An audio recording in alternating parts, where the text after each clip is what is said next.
तो चलिए आज हम लोग इस वीडियो के अंदर सेकंड पेंडुलम्स के बारे में जानेंगे। बेसिकली सेकंड पेंडुलम एक ऑसिलेशन चैप्टर का सिंपल पेंडुलम का सब टॉपिक है सेकंड पेंडुलम। देखिए सेकंड पेंडुलम एक ऐसा सिंपल पेंडुलम होता है जिसका टाइम पीरियड होता है 2 सेकंड का। तो महाराष्ट्र बोर्ड के पेपर में सबसे पहला अगर क्वेश्चन आ जाए डिफाइन द सेकंड पेंडुलम, तो आप किस तरीके से डिफाइन करोगे, तो चलो मैं इस वीडियो के अंदर बताता हूँ।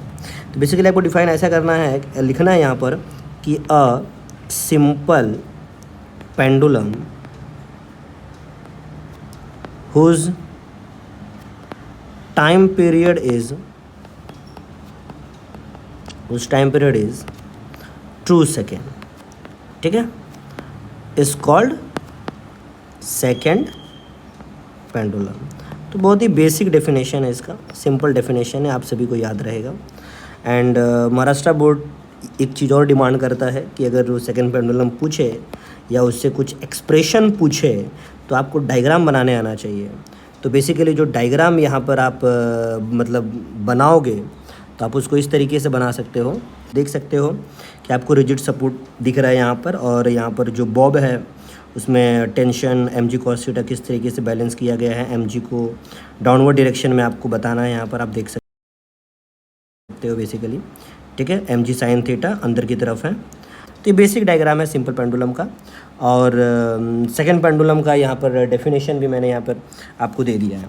तो अगर पेपर में ये पूछा जाए कि आपको एक्सप्रेस करना है या उसके लेंथ को एक्सप्रेस करो सेकंड पेंडुलम को, या अर्थ पे सेकंड पेंडुलम का लेंथ कितना रहेगा, अगर वो सारी चीज़ें अगर आपसे पूछ ली गई है तो यहाँ पर सिंपल सी बात यहाँ पर बताता हूँ मैं।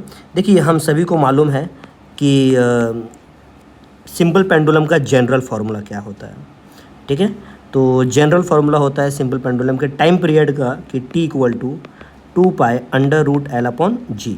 तो अगर मैं बात कर रहा हूँ सेकेंड पेंडुलम का, तो यहाँ पर इस तरीके से लिखा जाएगा। देखिए टाइम पीरियड की जगह पर पहली बात आप 2 लिख दें क्योंकि 2 सेकेंड होता है। 2 = 2π√L/g, ठीक है। तो ये बेसिक है सेकंड पेंडुलम। और अगर ये पूछा जाए कि उसके लेंथ को भी एक्सप्रेस करके दिखाओ, लेंथ ऑफ सेकंड पेंडुलम, ठीक है, तो आप कैसे करोगे। देखिए यहाँ पर 2 और 2 तो आप कैंसिल कर सकते हो।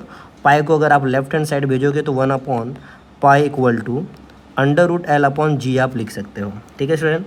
और यहाँ पर रूट है तो लेफ्ट हैंड साइड भेजोगे तो स्क्वायर का फॉर्म लेता है वो, तो 1 का स्क्वायर तो 1 हो जाता है, और पाई का स्क्वायर तो पाई, मतलब पाई का स्क्वायर तो पाई स्क्वायर लिख सकते हो, =L/g। देखिए यहाँ पर आप LS लिख सकते हो क्योंकि हम लोग सेकेंड पेंडुलम के लेंथ की बात कर रहे हैं, तो LS लिखना यहाँ पर ठीक रहेगा, ठीक है। तो अब G को मैं लेफ्ट हैंड साइड भेज दूँगा, तो फॉर्म का जो इक्वेशन का जो फॉर्म रहेगा वो इस तरीके से होगा कि length of second pendulum = g/π², ठीक है। तो ये बेसिक मतलब एक्सप्रेशन है length of the second pendulum.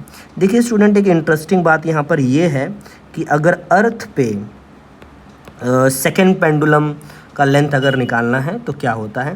देखिए for earth we know the acceleration of the gravity is 9.8, ठीक है, एक बहुत ही अप्रॉक्स है 9.8 मीटर/सेकंड²।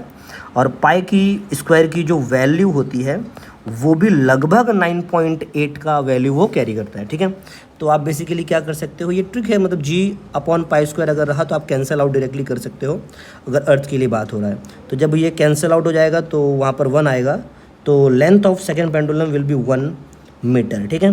तो अगर मैं अर्थ की बात करूँ तो अर्थ पे जो सेकेंड पेंडुलम होता है उसका जो लेंथ है वो क्या हो जाता है, 1 मीटर का हो जाता है। क्लियर।